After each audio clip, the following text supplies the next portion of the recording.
August is usually the slowest month of the year when it comes to mergers and acquisitions. Not this year, though. So far this month, there have been more than 1,100 proposed deals totaling more than $176 billion. The biggest so far, BHP Billiton's hostile offer for potash for nearly $44 billion. According to data compiled by Bloomberg, this August could end up being the biggest month of the year for M&A. So where will the next deals be made? Let's ask Paul Parker. He's the global head of M&A at Barclays Capital. He joins us now. So Paul, you're supposed to be on vacation. Why are companies now pulling the trigger on deploying that $3 trillion in cash? Economy uncertain, markets still volatile. Well, look, absolutely, and I think the strategic imperatives don't take vacation, and I think that's what we've seen over the past 2 years. World in transition, world in financial crisis, and as we've emerged, companies still have strategic imperatives that are unresolved, and they're making moves on them. Those that have capital and access to capital are making use of that and are acting.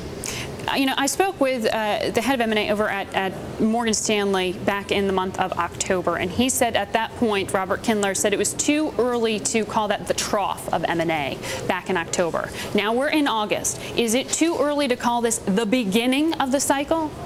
Well, it's really been going on for quite some time, frankly. The fact is it has accelerated in July and accelerated in August. July was 23% above the average of the full year. This year is actually, when you take out government interventions in the financial industry, is up 20% over last year as well. So we're actually seeing a real pickup in this year, although when you compare it just dollar to dollar, it looks like it's flat.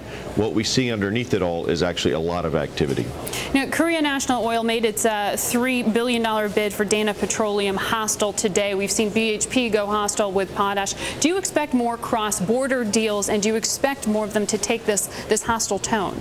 Well, what's really interesting when you mention cross-border and think crossing continents, 35% of all transactions in the first half were crossing continents. And then of those, 31% of all deals globally were in emerging markets. And what we saw is the emerging markets, when they came out of the economic recession, came out faster than the developed economies and also interacted with each other as opposed to relying on the developed economies, which were still suffering.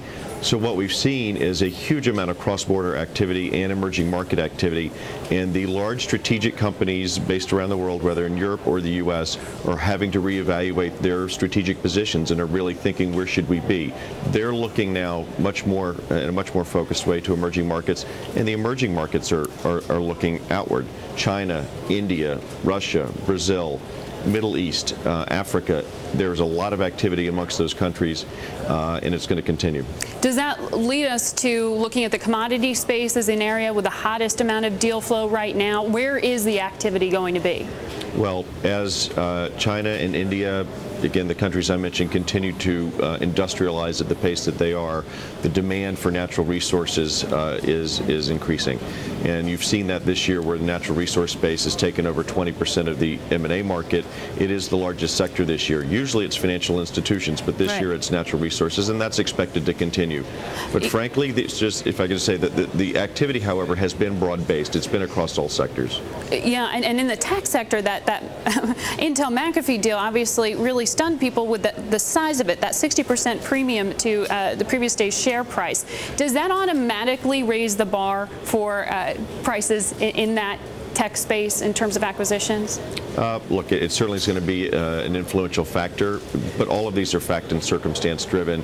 What we have seen are higher premia, the highest, frankly, since 2000. In 2000 time period, they were about 40%. They dropped over the decade and now approaching 40% and above again. And I think part of that is the fact that valuations are still historically low when you look back at 20 and 10-year averages. And to move people from status quo to seller, you're having to put a bigger premium on the table, generally. Quickly, what's the significance of all cash deals here? Well, enormous levels of cash on balance sheet, the highest since 1951. Interest rates are incredibly low, and therefore that cash is dilutive. It's not being used. Shareholders are starting to put some pressure on companies, either use it or give it back. And strategically, people know they have imperatives, and they're putting that cash to work now.